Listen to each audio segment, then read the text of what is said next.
ولا تموتن إلا وأنتم مسلمون يا أيها الناس اتقوا ربكم الذي خلقكم من نفس واحدة وخلق منها زوجها وبث منهما رجالا كثيرا ونساء واتقوا الله الذي تساءلون به والأرحام إن الله كان عليكم رقيبا يا أيها الذين آمنوا اتقوا الله وقولوا قولا سديدا يصلح لكم أعمالكم ويغفر لكم ذنوبكم ومن يطع الله ورسوله فقد فاز فوزا عظيما أما بعد فإن خير الحديث كتاب الله وخير الهدي هدي محمد صلى الله عليه وسلم وشر الأمور محدثاتها وكل محدثة بدعة وكل بدعة ضلالة وكل ضلالة في النار اعوذ باللہ من الشیطان الرجیم بسم اللہ الرحمن الرحیم والذین هم لأماناتهم وعہدهم راعون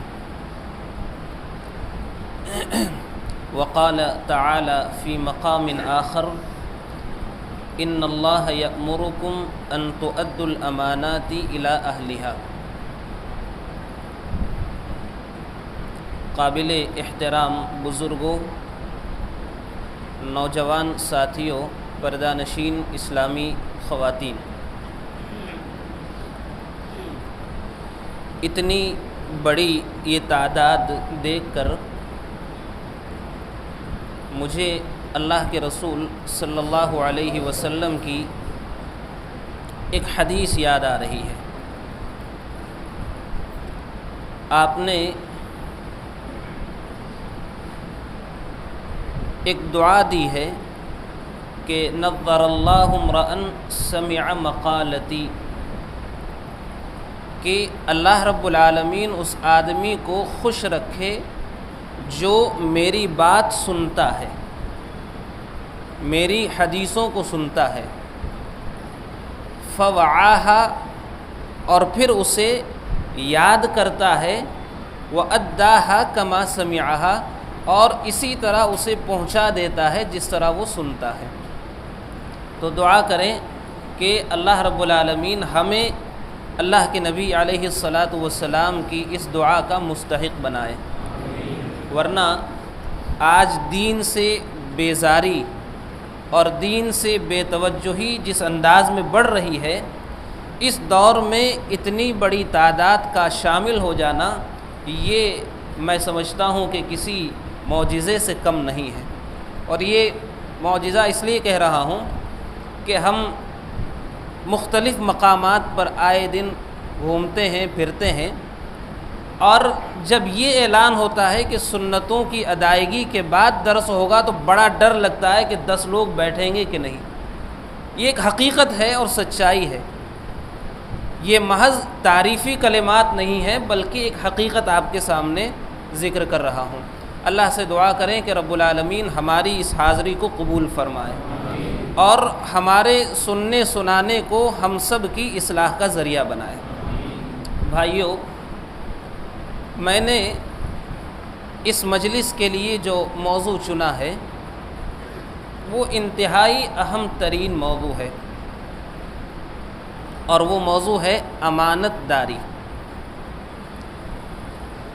آپ یہ یقین کریں کہ اگر امانت داری نہ ہوتی تو ہمارا دین محفوظ نہیں رہتا۔ امانت کے بغیر دین محفوظ رہ ہی نہیں سکتا تھا۔ اس دین کی پوری عمارت امانت کی بنیاد پر قائم ہے، اور آپ دیکھیں کہ جہاں امانت داری کا فقدان ہے، امانت داری کی کمی ہے، وہاں دین بھی نہیں ہے۔ خالص قرآن و سنت، خالص کتاب و سنت کی تعلیمات آپ کو وہی ملیں گی جہاں امانت داری ہوگی، اور جہاں امانت داری نہیں ہوگی وہاں دین کی منمانی تعویلات، دین کا اپنے سے نکالا ہوا معنی اور مفہوم آپ کو ملے گا، جس کی بنیاد پر امت کی ایک بڑی تعداد گمراہ ہو رہی ہے۔ ایک بڑی تعداد گمراہ ہو رہی ہے۔ آپ دیکھیے، آپ ابتدا سے لے کر کے آپ کڑیوں کو جوڑتے جائیں۔ اللہ تبارک و تعالیٰ نے اپنی وحی حضرت جبرائیل علیہ السلام کے ذریعے انبیاء کرام تک پہنچائی۔ اس فرشتے کو اللہ رب العالمین نے جس لقب سے یاد کیا ہے وہ کہا کہ وَإِنَّهُ لَتَنزِيلُ رَبِّ الْعَالَمِينَ نَزَلَ بِهِ الرُّوحُ الْأَمِينُ۔ یہ امانت دار فرشتہ ہے جو آپ کے دل پر وحی کو لاتا ہے اور آپ کے سامنے پیش کرتا ہے۔ یعنی حضرت جبرائیل علیہ السلام امانت دار فرشتے ہیں۔ آپ سورہ شعراء کو پڑھیے، مختلف انبیاء کرام علیہم السلام کی دعوت کا تذکرہ اس سورت کے اندر بیان ہوا ہے۔ انبیاء کرام نے اپنی جو صفت اپنی قوم کے سامنے پیش کی وہ کیا تھی؟ انی لکم رسول امین، میں تمہارے لیے ایک امانت دار رسول ہوں، میں خیانت کرنے والا نہیں ہوں۔ اسی طرح سے آپ دیکھیے حضرت نوح علیہ السلام، حضرت ہود، حضرت صالح اور حضرت لوط، حضرت شعیب علیہ السلام کی دعوت کا تذکرہ کرتے ہوئے تمام انبیاء نے یہ جملہ کہا کہ انی لکم رسول امین، میں ایک امانت دار رسول ہوں۔ ٹھیک ہے، آپ نے ایک موقع پر فرمایا تھا کہ انا امین من فی السماء، میں اللہ کی طرف سے امانت دار ہوں، میں اللہ کا امانت دار ہوں، امین ہوں، یعنی اللہ نے جو پیغام مجھے دیا ہے وہ من وعن ہو بہو تم تک پہنچا رہا ہوں۔ یہی نہیں بلکہ اس کی شہادت تو کفار مکہ نے نبوت سے پہلے ہی دے دی تھی، الصادق الامین، آپ سچے ہیں، امانت دار ہیں۔ یعنی جتنے بھی انبیاء ہیں، فرشتے سے لے کر انبیاء اور آخری نبی جناب محمد الرسول اللہ صلی اللہ علیہ وسلم تک، یہ سارے کے سارے انبیاء جن کی بنیادی صفت اللہ نے یہ بیان فرمائی کہ یہ سب کے سب امانت دار تھے۔ ایک بات اب آپ دیکھیے، اگر آپ سے یہ سوال کیا جائے کہ اسلام کی بنیادی تعلیمات کیا ہیں تو عام طور پر یہ جواب ملے گا کہ عقیدہ توحید، لیکن یہ ناقص اور ادھورا جواب ہے۔ اس میں کوئی شک نہیں کہ عقیدہ توحید، عقیدہ رسالت یہ اسلام کی بنیادی تعلیمات میں سے اہم ترین تعلیم ہے، لیکن اس بنیادی تعلیم کے ساتھ ساتھ جو اور تعلیم آپ نے پیش کی وہ نماز نہیں تھی، روزہ، زکوٰۃ، حج، یہ ساری چیزیں بعد میں بتائی گئیں۔ اسلام کی بنیادی تعلیمات میں سے ایک اہم ترین تعلیم امانت داری تھی۔ آپ سوچئے کہ ابتدا میں سب سے پہلے جن تعلیمات کو امت کے سامنے رسول اکرم صلی اللہ علیہ وسلم نے پیش کیا وہ نماز، روزہ، زکوٰۃ اور حج نہیں تھی۔ آپ غور کیجئے ان تعلیمات پر، میں آگے وضاحت کروں گا کہ آج ہمارے دلوں میں، لوگوں کے دلوں میں ہمارے لیے جو بد اعتمادی اور بھروسہ اٹھ چکا ہے اس کا بنیادی سبب کیا ہے، یہ آگے آپ کے سامنے واضح ہوتا جائے گا۔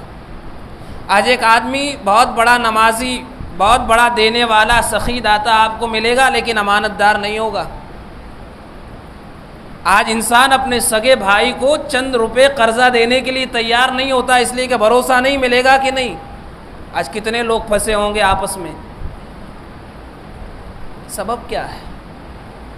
کہ ہم اپنی اصل کو چھوڑ بیٹھے، ہماری جو بنیاد تھی وہ کمزور ہو چکی ہے۔ ہم نماز میں پکے ہو سکتے ہیں، ہم دیگر معاملات میں اچھے ہو سکتے ہیں، لیکن امانت داری کے معاملے میں اچھے لوگ کمزور پائے جائیں گے۔ خیر، ہرقل کو اللہ کے نبی علیہ الصلاۃ والسلام نے اسلام کی دعوت پیش کی۔ ہرقل نے معلوم کیا کہ کیا ہمارے علاقے میں کوئی قافلہ مکے سے آیا ہے جن سے اس رسول کے بارے میں ہم پوچھ سکیں اور اس کی تعلیمات کے بارے میں ہم جان سکیں کہ وہ کیا کیا حکم دیتا ہے، اس کے اوصاف، اس کی خوبیاں کیا ہیں۔ تو ہرقل نے ایک سوال پوچھا۔ وہ سوال کیا ہے کہ کیا وہ امانت دار بھی ہیں؟ کیا وہ دھوکہ دیتے ہیں؟ اس وقت ابو سفیان مسلمان نہیں ہوئے تھے، سخت ترین دشمن، لیکن دشمن بھی اپنی زبان سے یہ کہنے کی ہمت نہیں کر سکا کہ آپ کی تعلیمات کیا ہے، غلط بات نہیں پیش کر سکا۔ یہی اصل چیز ہے کہ آپ کا شدید ترین دشمن بھی آپ کی اخلاق، آپ کی عادتوں کے خلاف گواہی نہ دے سکے، یہ اصل معاملہ ہے۔ تو جب پوچھا گیا، ایک سوال یہ بھی تھا، بہت سارے سوالات ہیں، تو کیا کہا پتہ ہے؟ کوئی جھوٹ نہیں، سخت ترین دشمن ہے۔ کہتے ہیں کہ ان کی تعلیم یہ ہے انہ یأمر بالصلاۃ والصدقہ، کہ وہ ہمیں نماز کا اور صدقے کا حکم دیتے، والعفاف، عفت، پاک دامنی، حیا اور شرم کی ہمیں تعلیم دیتے، والوفاء بالعہد، عہد کو پورا کرنے کی تعلیم دیتے ہیں، واداء الامانہ، اور امانت ادا کرنے کا حکم دیتے ہیں۔ اب سوچئے کہ یہ بنیادی تعلیم ہے، رسول نے جو بنیادی تعلیم پیش کی مکہ کے اندر، ان بنیادی تعلیمات میں سے اہم ترین تعلیم کے لوگوں امانتیں ادا کرو، امانتوں میں خیانت مت کرو، یہ ایک چیز۔ صحابہ کرام نے جب حبشہ کی طرف ہجرت کی اور حضرت جعفر رضی اللہ تعالی عنہ نے بادشاہ کے سامنے تقریر کی، جاننا چاہا رسول کے بارے میں کہ وہ رسول کون ہے، اس کی تعلیمات کیا ہے، اس کی خوبیاں کیا ہے۔ تو حضرت جعفر رضی اللہ تعالی عنہ نے بہت ساری چیزیں پیش کی، ان کی تقریر، ان کا خطبہ کتب احادیث میں آپ کو ملے گا۔ کیا کہتے ہیں؟ نعرف نسبہ وصدقہ وامانتہ، کہ ہم اس رسول کی سچائی کو اور اس کے نسب کو اور اس کی امانت کو جانتے ہیں۔ آپ سوچئے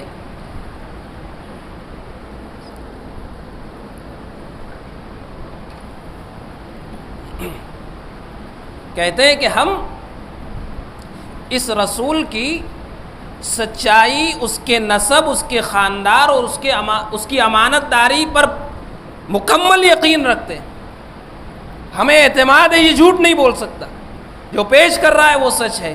اور اس کی تعلیم کیا ہے؟ وَأَمَرَنَا بِالصَّلَاةِ وَالزَّكَاةِ، وہ ہمیں نماز کا اور زکوٰۃ کا حکم دیتے ہیں، اور وَبِصِدْقِ الْحَدِيثِ وَأَدَاءِ الْأَمَانَةِ، ہمیں سچ بولنے کا اور امانت کی ادا کرنے کا حکم دیتے ہیں۔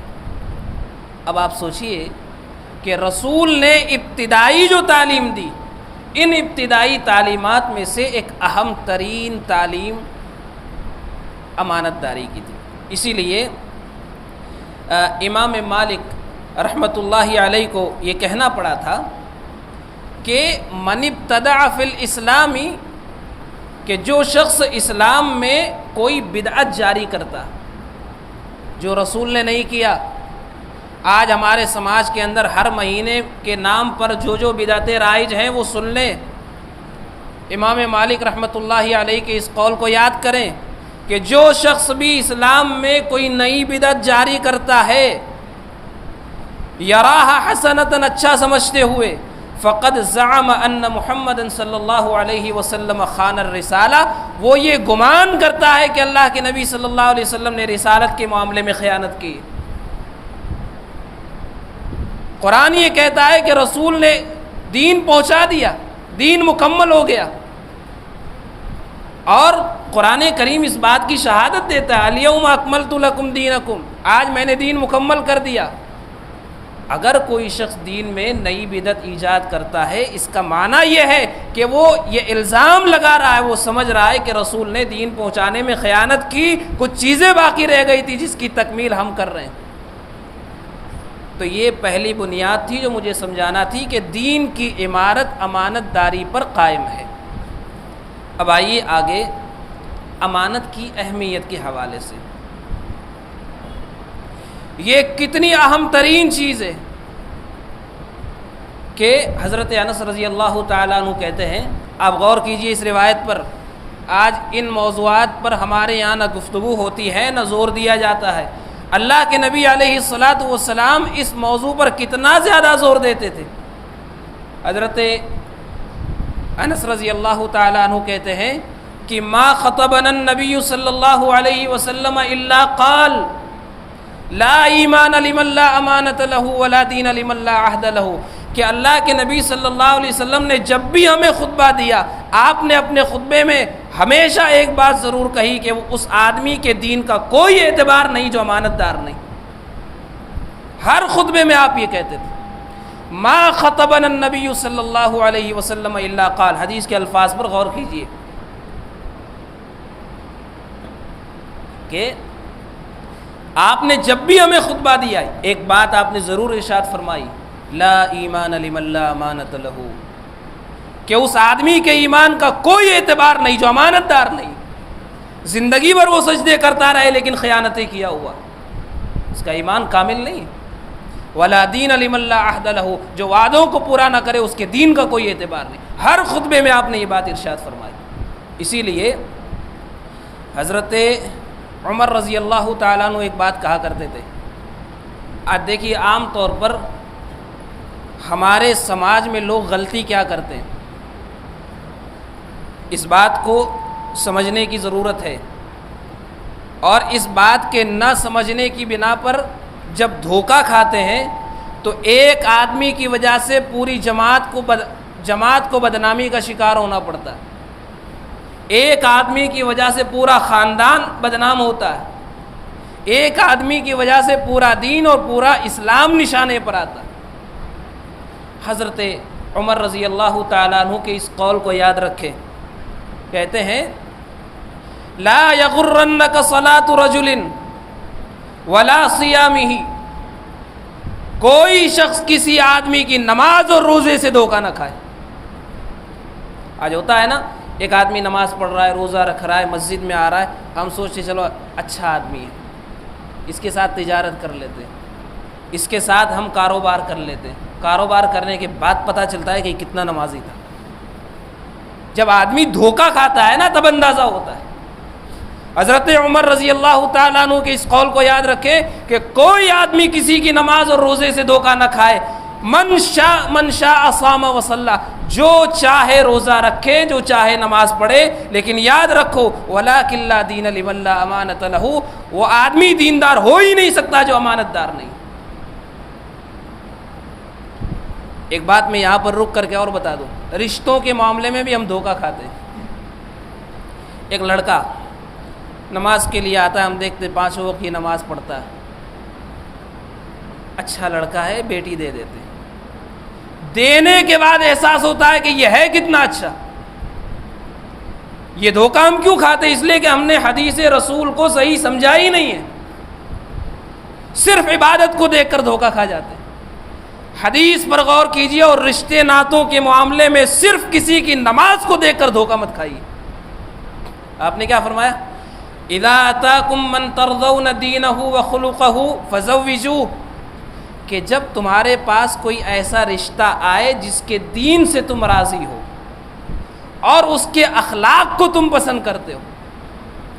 دیکھیے دین کے ساتھ ساتھ اخلاق کا ذکر کیا۔ پتہ چلا نمازی تو ہے لیکن بہت گالیاں دیتا ہے، بیوی کو بہت مارتا ہے، پتہ چلا کہ نماز تو پڑھتا ہے لیکن بڑا بدتمیز انسان ہے، ہم نے تو یہ سمجھا تھا کہ یہ بڑا نمازی آدمی اس لیے دے دیا۔ اب ایک آدمی کی وجہ سے پوری قوم پوری جماعت بدنام ہوتی۔ اللہ کے بندو، جب دین صحیح نہیں سمجھیں گے تو اسی طرح کے دھوکے کھائیں گے۔ اسی لیے حضرت عمر نے کہا تھا کہ کوئی آدمی کسی کی نماز اور روزے سے دھوکہ نہ کھائے، جو چاہے نماز پڑھے اور روزہ رکھے، لیکن اس آدمی کے دین کا کوئی اعتبار نہیں جو امانت دار نہیں ہے۔ معاملہ کیجئے پہلے اس کے ساتھ، اس کو جانچیے، اس کے اخلاق کے بارے میں آپ پتہ کیجئے کہ اس کا اخلاق کیسا ہے۔ آج اکثر و بیشتر رشتوں میں ایسے ہی دھوکے ہوتے ہیں، ٹھیک ہے۔ اور آگے آئیے، اللہ کے نبی صلی اللہ علیہ وسلم نے امانت دار انسان کو ضمانت دی ہے جنت کی، یہ بہت بڑی بات ہے۔ آپ نے فرمایا، خیر یہ روایت میں بعد میں بیان کرتا ہوں، ایک اور روایت بیان کر دوں۔ آج ہم بڑی بڑی عبادتیں کرتے ہیں، نماز، روزہ، زکوٰۃ وغیرہ وغیرہ۔ جہاد ایک بڑا اہم ترین اور افضل ترین عمل ہے، یعنی انسان اس جہاد میں اسلام کی سربلندی کے لیے اپنی بیوی کو، بیوہ، بچوں کو یتیم کرتا ہے اور بڑی قربانی وہ پیش کرتا ہے، لیکن کوئی مجاہد آدمی اس وقت تک جنت میں نہیں داخل ہوگا جب تک امانتیں ادا نہیں کرے گا۔ آپ سوچئے کتنی اہم ترین چیز ہے یہ۔ اللہ کے نبی صلی اللہ علیہ وسلم نے فرمایا کہ جو آدمی اللہ کی راہ میں شہید کیا گیا اس کے سارے گناہ معاف کر دیے جائیں گے، قیامت کے دن اسے پیش کیا جائے گا۔ اگر اس نے امانتیں لوگوں کی ادا نہیں کی ہے، اسے کہا جائے گا ادی امانتک، اپنی امانتوں کو ادا کرو۔ اب ظاہر ہے امانتوں کو ادا کرنے کے لیے مال تو ہوگا نہیں، وہی اجر میں سے انسان کی کٹوتی ہوگی، اجر میں سے ادائیگی کی جائے گی۔ تو بھائیو یہ اتنا اہم ترین معاملہ ہے جس سے آج ہماری قوم غافل ہے۔ وہ روایت جو میں نے چھوڑی تھی، اللہ کے نبی صلی اللہ علیہ وسلم نے جنت کی بشارت دی ہے۔ آپ نے فرمایا کہ اضمنوا لی ستا من انفسکم اضمن لکم الجنہ، 6 چیزوں کی ضمانت دے دو، گارنٹی دے دو، میں جنت کی گارنٹی دیتا ہوں۔ نمبر 1، اصدقوا اذا حدثتم، جب بات کرو تو سچ بولو، واوفوا اذا وعدتم، جب وعدہ کرو تو پورا کرو، وادوا الامانہ، امانتیں ادا کیا کرو، اپنی شرمگاہوں کی حفاظت کرو، اپنی نگاہوں کو نیچے رکھو اور اپنے ہاتھ کو ظلم کرنے سے روکے رکھو۔ یہ 6 چیزوں کی ضمانت دو، میں جنت کی ضمانت تمہیں دیتا ہوں، ٹھیک ہے۔ تو پہلی چیز کہ انسان کسی کے نماز اور روزے کو دیکھ کر کے دھوکہ نہ کھائے۔ دوسری چیز، اللہ کے رسول نے اپنے ہر خطبے میں یہ بات ضرور ارشاد فرمائی کہ اس آدمی کے ایمان کا کوئی اعتبار نہیں جو امانت دار نہیں، یعنی دوسرے الفاظ میں یہ کہیں کہ امانت ہے تو ایمان ہے، ایمان اور امانت دونوں لازم و ملزوم چیزیں، دونوں اکٹھا ہوں گی، ٹھیک ہے۔ اب اور آگے آئیے، دیکھیے امانت کی، منافقین کی جو نشانیاں اللہ کے نبی علیہ الصلاۃ والسلام نے بیان فرمائی، ان بنیادی نشانیوں میں سے ایک نشانی آپ نے بیان فرمائی، آیت المنافق ثلاث، منافق کی 3 نشانیاں ہیں۔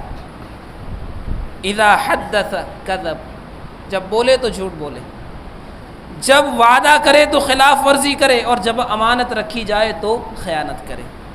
بلکہ دوسری روایت میں آپ نے بیان فرمایا کہ وَإِنْ صَامَ وَصَلَّى وَزَعَمَ أَنَّهُ مسلم، اگرچہ وہ نماز پڑھتا ہو، روزہ رکھتا ہو اور یہ دعویٰ کرے کہ وہ مسلمان ہو، لیکن مسلمان نہیں ہے وہ منافق۔ اب اپنے ایمان کا جائزہ لیجیے کہ ہم اپنے ایمان کے اعلیٰ ترین مرتبے پر فائز ہیں یا ہمارے ایمان میں کمیاں اور کمزوریاں ہیں۔ اتنی اہم ترین بات، قرآن کریم کی جو آیت پڑھی، آج کون انسان ہے جو کامیاب نہیں ہونا چاہتا؟ کون انسان ہے جو اللہ رب العالمین کی بارگاہ میں سرخرو ہونا نہیں چاہتا؟ کامیابی ہر انسان کا مقصد ہے، کامیابی ہر انسان کی تمنا ہے، لیکن بھائیو یہ کامیابی ایسے ہی نہیں ملتی۔ اللہ رب العالمین نے قرآن کریم میں کامیاب لوگوں کی جو صفات بیان کی ہے اس میں سے ایک اہم ترین صفت کیا ہے؟ آپ سورہ مومنون کو اٹھائیے، اللہ رب العالمین نے فرمایا قد افلح المؤمنون، کامیاب ہو گئے وہ مومن۔ اور یہ کامیابی کی صفات بیان کرتے ہوئے اللہ نے بیان فرمایا والذین هم لاماناتهم وعہدهم راعون، جو اپنی امانتوں کی حفاظت کرتے ہیں۔ گویا کہ کامیابی اس کے بغیر ممکن نہیں ہے، اسی لیے تو منافق ظاہر ہے کامیاب نہیں ہوگا۔ کامیاب لوگوں کی صفت یہ نہیں ہے کہ وہ امانتوں میں خیانت کرے، کامیاب ہونے کے لیے انتہائی ضروری چیز ہے کہ انسان اپنی امانت کے معاملے میں اپنے آپ کی اصلاح کرنے کی کوشش کرے۔ دیکھیے، امانت داری کا ایک وسیع مفہوم ہے، لیکن شریعت نے بعض چیزیں ایسی بیان کی ہے جس میں بطور خاص امانت بڑی اہمیت کی چیز پائی گئی ہے۔ یعنی اگر ان چیزوں میں امانت نہ ہو تو پھر سارا معاملہ درہم برہم ہو جائے گا۔ دیکھیے، اللہ کے نبی علیہ الصلاۃ کے پاس ایک آدمی آتا ہے اور ایک سوال کرتا ہے، اللہ کے رسول متی الساعہ، قیامت کب آئے گی؟ سوال کیا تھا؟ قیامت کب آئے گی؟ اللہ کے نبی علیہ الصلاۃ باتوں میں مشغول تھے، آپ نے کوئی جواب نہیں دیا۔ بعض صحابہ کرام نے کہا کہ اللہ کے رسول کو یہ سوال پسند نہیں آیا، اس لیے جواب نہیں دیا۔ بعض نے کہا کہ آپ نے سنا ہی نہیں۔ جب آپ فارغ ہو گئے تو پوچھا کہ این السائل، سائل کہاں ہے؟ پوچھنے والا کہنے لگا کہ ہاں انا یا رسول اللہ، اللہ کے رسول میں یہاں ہوں۔ آپ نے فرمایا کہ تمہارا سوال کیا؟ متی الساعہ، قیامت کب آئے گی؟ آپ نے کیا جواب دیا بتا؟ اذا وسد الامر الى غیر اہلہ فانتظر الساعہ، جب عہدے ذمہ داریاں نااہلوں کو دی جائیں تو قیامت کا انتظار کرنا نہیں۔ آپ نے فرمایا کہ اذا ضیعت الامانۃ فانتظر الساعہ، جب امانتیں ضائع ہونے لگے تو قیامت کا انتظار کرنا۔ کیا فرمایا؟ کہ اذا ضیعت الامانۃ فانتظر الساعہ، جب امانتیں ضائع ہونے لگے تو قیامت کا انتظار کرنا۔ اس نے ایک اور سوال کیا، وَكَيْفَ إِضَاعَتُهَا، اللہ کے رسول امانتیں ضائع کیسے ہوں گی؟ امانتیں کیسے برباد ہوں گی؟ آپ نے فرمایا اذا وسد الامر الى غیر اہلہ فانتظر الساعہ، جب ذمہ داریاں نااہلوں کو سونپ دی جائیں تو سمجھو قیامت آ گئی۔ آج سماجی اعتبار پر، سماجی لیول پر آپ دیکھیں اور دینی تنظیموں میں آپ دیکھیں اور دیگر مقامات پر آپ دیکھیں، ہر جگہ ایسے لوگ بیٹھے ہوئے ہیں جو نااہل ہیں۔ اور میں بڑی تکلیف کے ساتھ یہ بات کہتا ہوں، بڑی تکلیف کے ساتھ، کہ بعض مقامات پر ایسے ائمہ دیکھے گئے جنہیں قرآن پڑھنا نہیں آتا لیکن سالوں سے امام ہے، سالوں سے امام ہے۔ یعنی تکلیف ہوتی ہے قرآن سن کر کے، قوم کا ایک امام ہو اور اسے قرآن پڑھنا نہ آتا ہو۔ ایک ایسے آدمی کو سونپ دی گئی ذمہ داری جسے قوم کی ذمہ داری کا کچھ پتہ ہی نہیں ہے، بس وہ ذمہ دار ہے۔ اسی لیے حضرت عمر رضی اللہ تعالیٰ عنہ کہا کرتے تھے کہ ذمہ داری دینے سے پہلے سوچ لو، جانچ لیا کرو کہ یہ اہل ہے کہ نہیں۔ اگر جانچے بغیر کسی کو ذمہ داری دے دی تو یہ بھی خیانت ہے۔ آج قوم کا جو بیڑا غرق ہو رہا ہے، اس کا ایک بنیادی سبب کہ جو امانت دار نہیں ہے اس کے ہاتھوں میں باغ ڈور آ گئی، بنیادی سبب۔ تو اللہ کے نبی علیہ الصلاۃ نے فرمایا تھا کہ جب ذمہ داریاں نااہلوں کے ہاتھ میں آنے لگے تو قیامت کا انتظار کرنا، سمجھ لو کہ قیامت آ گئی، اب بہت قریب ہے، بہت دور نہیں ہے قیامت۔ آج اس دور میں ہم داخل ہو چکے ہیں۔ اور ایک بات میں آپ کو بتاؤں کہ صحابہ کرام دین کے لیے ہر قربانی دینے کے لیے تیار تھے. بھائی مال دینے کا معاملہ آیا مال دے دیتے تھے، جان دینے کا وقت آیا قربانی پیش کر دیتے تھے، اولاد کی قربانی کا معاملہ آیا پیش کر دیتے تھے. لیکن جب ذمہ داری دی جاتی تھی صحابہ کرام پیچھے ہٹ جاتے تھے. ہر قربانی کے لیے تیار تھے صحابہ کرام، لیکن جب ذمہ داری کا معاملہ آتا تھا صحابہ کرام پیچھے ہٹ جاتے تھے. انہیں پتہ ہے یہ بڑی ذمہ داری قیامت کے دن ہمیں کہیں ذلیل اور رسوا نہ کر دے اگر ہم نے ادا نہ کیا تو. اللہ کے نبی علیہ الصلاۃ والسلام فرماتے تھے کہ اللہ کسی انسان کو کسی قوم کا ذمہ دار بنا دے اور اگر وہ خیانت کرے اللہ رب العالمین جنت کو اس پر حرام کر دے گا، حرام کر دے گا جنت. آپ سوچئے یہ شدید وعید کے باوجود بھی آج قوم کا کیا حال ہے، کیا تربیت ہو رہی ہے قوم کی، کیا تربیت ہو رہی ہے ان نوجوانوں کی.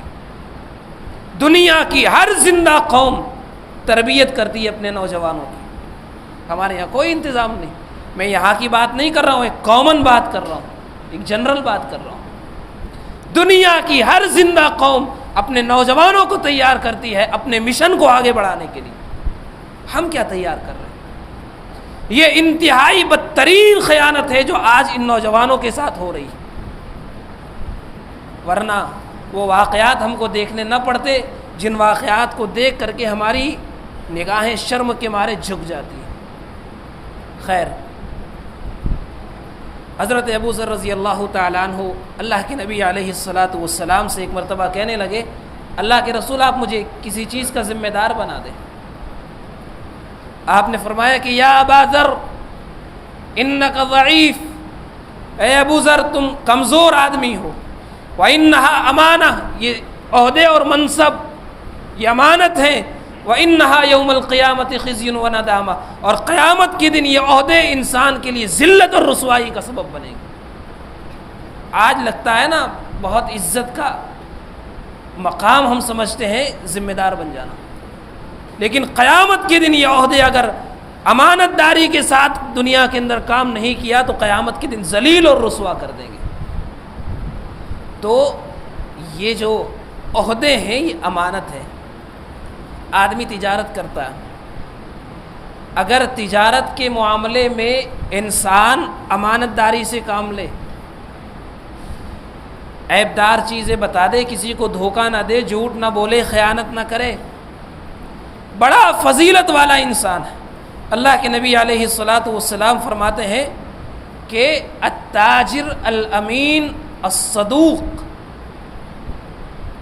کہ امانت دار تاجر سچ بولنے والا مع النبیین والشہداء، قیامت کے دن انبیاء اور شہداء کے ساتھ ہوگا. اب سوچئے کہ کتنا بڑا مقام اللہ کے نبی علیہ الصلاۃ والسلام نے اس تاجر کا بیان فرمایا جو امانت دار ہے. اب آئیے ایک دو واقعات میں آپ کے سامنے پیش کروں کہ صحابہ کرام کے زمانے میں ایک معمولی حیثیت کا آدمی ہوتا لیکن انتہائی امانت دار ہوتا، معمولی حیثیت کا آدمی. حضرت عبداللہ ابن عمر رضی اللہ تعالی عنہ ایک سفر میں تھے، ان کے کھانے پینے کے لیے دسترخوان بچھایا گیا. جب وہ کھانے کے لیے بیٹھ رہے تھے تو ایک چرواہا، ایک بدو آدمی وہاں سے گزرا تو اسے کہنے لگے آ ہمارے ساتھ کھانے کے لیے بیٹھ جا. تو کہنے لگا کہ میں روزے سے ہوں. بڑا تعجب ہوا کہ انتہائی شدید گرمی اور اس جنگل میں یہ بکریاں چرا رہا ہے. اب اس کی دینداری کو جانچنا چاہا. دیکھیے صرف میں نے جو بات کہی ابتدا میں کہ صرف کسی کی عبادت روزے اور نماز پر بھروسہ مت کر لو، معاملہ کرو انسان سے ہے کیسا وہ، معاملہ کرنے کے بعد ہی سچائی سامنے آتی.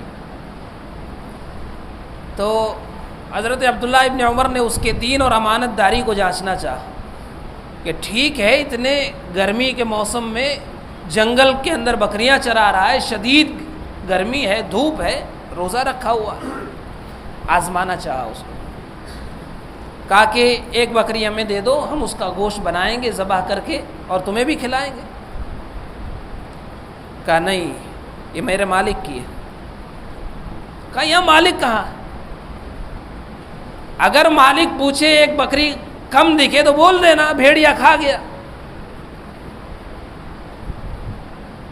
سوچئے اگر مالک پوچھ لے کہ ایک بکری کم کیوں ہوئی، بول دینا کہ بھیڑیا کھا گیا، تو وہ دیہاتی، وہ غلام، اس غلام کے سامنے آج کے پڑھے لکھے لوگ بھی فیل ہیں۔ اگر امانت داری کے اعتبار سے جانچا جائے تو آج کے اچھے اچھے لوگ فیل ہو جائیں گے اس غلام کے سامنے۔ ہم سے بہتر وہ غلام تھا۔ کیا کہا پتہ ہے؟ فَأَيْنَ اللَّهُ، ٹھیک ہے میرا آقا، میرا مالک نہیں دیکھ رہا ہے تو اللہ کہاں ہے؟ اللہ تو دیکھ رہا ہے نا۔ میں مالک کو یہ کہہ کر کے دھوکہ دے سکتا ہوں بھیڑیا آ گیا کھا کے چلا گیا، وہ تو مجھے معاف کر دے گا، اللہ کہاں ہے؟ وہ تو دیکھ رہا ہے۔ یہ امانت داری اپنے بچوں کے اندر پیدا کیجیے۔ آج اکثر و بیشتر بچوں کے ایسے واقعات آتے ہیں ہمارے پاس کہ بچوں کو جب خرچ کے پورے پیسے نہیں ملتے، والد کے جیب سے یا گھر سے نکال کر کے لے کے چلے گئے۔ آپ اپنی اولاد کے بارے میں اس وقت تک اعتماد نہیں کر سکتے جب تک آپ ان کو امانت داری نہیں سکھائیں گے۔ اس کے ذمہ دار آپ خود ہیں۔ آپ نے امانت داری سکھائی کیوں نہیں؟ جب حضرت عبداللہ ابن عمر نے دیکھا کہ یہ بڑا امانت دار انسان ہے، جب وہ واپس پہنچے مدینہ، اس کے مالک سے ملے اور اس سے زیادہ قیمت میں اس غلام کو خرید لیا، بکریاں بھی خرید لی اور اسے آزاد کر کے ساری بکریاں اس کو دے دی، کہا آج سے تو آزاد ہے۔ یہ ہے امانت داری جس کا صلہ اللہ رب العالمین آخرت میں تو دے گا، دنیا میں بھی دیتا ہے۔ آج دیکھیے، آج کرپشن سے دنیا پریشان ہے، پریشان ہے دنیا، لیکن اگر اسلام کی بنیادی تعلیمات پر عمل کیا جائے، کسی لا، کسی قانون کی ضرورت ہی نہیں ہے۔ اگر اسلام کی بنیادی تعلیمات سمجھا دی جائیں تو انسان بڑے گھپلے تو دور کی بات ہے، ایک معمولی سی چیز میں خیانت کرتے ہوئے اللہ سے ڈرے گا۔ اس دنیا کے اندر امن و امان کا واحد ذریعہ صرف اور صرف اسلام ہے۔ عبداللہ ابن مبارک رحمۃ اللہ علیہ بڑے محدث، ایک مرتبہ ملک شام گئے۔ ملک شام جب وہ گئے تو انہوں نے اپنے کسی ساتھی سے قلم مانگ لیا لکھنے کے لیے۔ ہمارا معاملہ بھی ہوتا ہے، اسٹیشن پہ گئے، پتہ چلا قلم نہیں ہے، کسی سے لے لیا، بھائی فارم بھرنا ہے۔ بینک میں گئے، فارم بھرنا ہے، کسی سے قلم لے لیا، ہوتا ہے، معمولی سی چیز ہے۔ اب لے لیا، وہ آدمی چلا گیا، ہم بھول گئے، ہم نے بھی رکھ لیا۔ اگر ہم نے کسی کا ایک قلم لیا ہے تو ہم بہت زیادہ فکر نہیں، قلم ہی ہے نا۔ حضرت عبداللہ ابن مبارک نے جب وہ قلم لیا، دینا بھول گئے، چلے آئے اپنے گھر۔ گھر آنے کے بعد دیکھا کہ قلم تو میرے جیب میں ہے۔ اپنے گھر سے واپس ملک شام گئے اور وہ قلم اس آدمی کو دے کر کے آئے، اس لیے کہ جانتے تھے نا اس کے بغیر کامیاب ہو ہی نہیں سکتے۔ تو معاملات میں امانت داری جب تک نہیں آئے گی، کوئی کسی پر اعتماد اور بھروسہ نہیں کرے گا۔ آج اس اعتماد کو بحال کرنے کے لیے جس چیز کی ضرورت ہے وہ امانت داری ہے، ورنہ بھائیو آج اس قوم پر بڑے جو الزامات لگ رہے ہیں، اب میں کیا مثالیں دوں؟ اعتماد نہیں ہوتا۔ بعض مقامات ایسے ہیں، میں نام نہیں لوں گا، جہاں ہم خود کہتے ہیں کہ یہاں پیسہ مت دینا، حالانکہ وہ اللہ کا گھر ہے، کہنا پڑتا ہے سامنے چل کر مت دینا یہاں پیسہ، کیوں؟ دیکھ رہے کہ امانت داری ہے ہی نہیں، امانت میں خیانتیں ہو رہی ہیں۔ تو بھائیو، اس اعتماد کو پیدا کرنے کے لیے ضروری ہے کہ امانت کو دوبارہ قائم کیا جائے، امانت داری کے معنی اور مفہوم کو سمجھا جائے، اور قرآن کریم کی آیات پر غور کیا جائے، قرآن کریم پر تدبر کیا جائے۔ اب دیکھیے ایک معمولی سی چیز پر صحابہ کرام کتنا ڈرتے تھے۔ حضرت عمر رضی اللہ تعالیٰ عنہ کا دور ہے، مال غنیمت میں ایک خوشبو مشک وہ آتی ہے، جب تقسیم کرنے کا وقت آیا تو کوئی آدمی تلاش کرنے لگے جو امانت داری کے ساتھ تقسیم کر دے۔ وہ بیوی کہنے لگی کہ میں اسے تقسیم کر دیتی ہوں، کہا کہ نہیں، اسے تقسیم کرتے ہوئے جو خوشبو تمہارے ہاتھ پر لگے گی اور اسے جب تم اپنے بدن پر ملو گی، اس کا حساب بھی اللہ رب العالمین قیامت کے دن مجھ سے لے گا۔ بھائیو، ہمارا دین اور ہمارے اندر امانت داری پیدا نہ کر سکے۔ آج سوچیے ہم کتنے سال سے مسلمان ہیں۔ ایک واقعہ مجھے یاد آ گیا، کتنے سال سے مسلمان ہیں۔ میں ہوں خاندانی مسلمان، اس میں سے اکثر و بیشتر خاندانی مسلمان، ٹھیک ہے، لیکن وہ امانت داری ہمارے اندر نہیں ہے جو اسلام ہمارے اندر پیدا کرنا چاہتا۔ غالباً غزوہ خیبر کے موقع پر دیکھیے صحابہ کرام جب مسلمان ہوتے تھے تو ان کا ایمان آٹومیٹک ان کے اندر یہ خوبیاں پیدا کر دیتا تھا۔ غزوہ خیبر کے موقع پر ایک چرواہا اللہ کے رسول کے پاس سے گزرا، آپ نے اسے اسلام کی دعوت دی، مسلمان ہو گیا وہ۔ اب وہ مسلمان ہونے کے بعد فوراً غزوے میں جانا چاہتا ہے۔ اب دیکھیے سب سے زیادہ اسے فکر کس بات کی تھی؟ ابھی وہ صرف مسلمان ہوا ہے، بہت زیادہ دیر نہیں ہوئی ہے، ہم تو خاندانی مسلمان ہیں۔ کہنے لگے اللہ کے رسول یہ بکریاں میرے مالک کی ہے، اس کا کیا ہوگا؟ میں اسلام تو قبول کر لیا ہوں، مسلمان ہو چکا ہوں، لیکن یہ بکریاں میرے پاس امانت ہے، میرے آقا کی ہے، اس کا کیا ہوگا؟ اللہ کے رسول نے فرمایا کہ ایک کنکری مار دے، وہ اللہ رب العالمین اس کو اس کے مالک تک پہنچا دے گا۔ اس نے ایسا ہی کیا، وہ بکریاں اس کے مالک تک پہنچ گئی، یہ میدان جنگ میں جا کر کے شہید ہو جاتا ہے۔ یعنی اسلام قبول ہوتے ہی یہ ساری خوبیاں ان کے اندر آ جاتی تھی، سچائی ہو، امانت داری ہو، عہد کی پاسداری ہو، وعدے کو پورا کرنے کا معاملہ ہو، ساری چیزیں یہ خوبیاں اسلام ان کے اندر پیدا کر دیتا تھا۔ آج یہ خوبیاں سالوں سے مسلمان ہونے کے باوجود بھی ہمارے اندر نہیں آئی۔ اس کا معنی یہ ہے کہ ہم نے اسلام کو سمجھا نہیں ہے، اسلام کو سمجھنے کی ضرورت ہے بھائیو، تبھی ہم کامیاب ہوں گے۔ اسی لیے اللہ نے کہا قد افلح المؤمنون، کامیاب ہو گئے وہ مومن جو امانتوں کو ادا کرتے۔ قرآن کریم کی جو آیت کریمہ میں نے پڑھی، ان اللہ یأمرکم ان تؤدوا الامانات الی اہلھا، اللہ تمہیں حکم دیتا ہے کہ امانت کو ان لوگوں تک پہنچا دو جو اس کے حقدار ہیں۔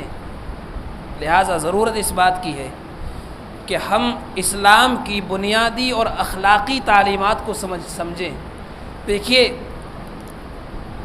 ہمارے نوجوان مسائل کو سمجھنے کی کوشش کرتے ہیں، یقیناً سمجھیں، یہ بھی ذمہ داری ہے، لیکن مسائل کو سمجھنے کے ساتھ ساتھ اس سے کہیں زیادہ پہلی اور بنیادی ذمہ داری ہے کہ اسلام کی اخلاقی اور بنیادی تعلیمات کو سمجھنے کی کوشش کریں۔ جب اسلام کی اخلاقی اور بنیادی تعلیمات ہمارے اندر مضبوط ہوں گی تو مسائل تو پھر خود بخود حل ہونے لگیں گے، اور اگر بنیاد کمزور ہوگی تو یہ عمارت خود بخود گر جائے گی۔ بنیاد کو مضبوط کیجیے۔ اللہ رب العزت سے دعا ہے رب العالمین ہم سب کو امانت دار بنائے۔ رب العالمین امانتوں میں جو خیانتیں ہوئی ہیں تو اسے معاف کر دے، اور امانت کو ان کے حقداروں تک پہنچانے کی تو ہم سب کو توفیق عطا فرما۔ رب العالمین ہم سب کے اندر اخوت اور بھائی چارگی پیدا کر دے۔ امانت میں خیانت کی وجہ سے دلوں میں جو دراڑ پیدا ہوئی ہے اللہ تو اسے دور کر دے۔ ہم سب کو اپنے اخلاق کی اصلاح کی توفیق عطا فرما۔ اللہ تو ہم سب کو با اخلاق بنا، بد اخلاقی سے تو ہم سب کی حفاظت فرما۔ رب العالمین تو ہم سب کو دین پر استقامت عطا فرما۔ رب العالمین جب تک زندہ رکھ، دین پر قائم رکھ۔ رب العالمین ہر قسم کے شر اور فتنوں سے ہماری حفاظت فرما۔ وآخر دعوانا ان الحمد للہ رب العالمین، والسلام علیکم ورحمۃ اللہ وبرکاتہ۔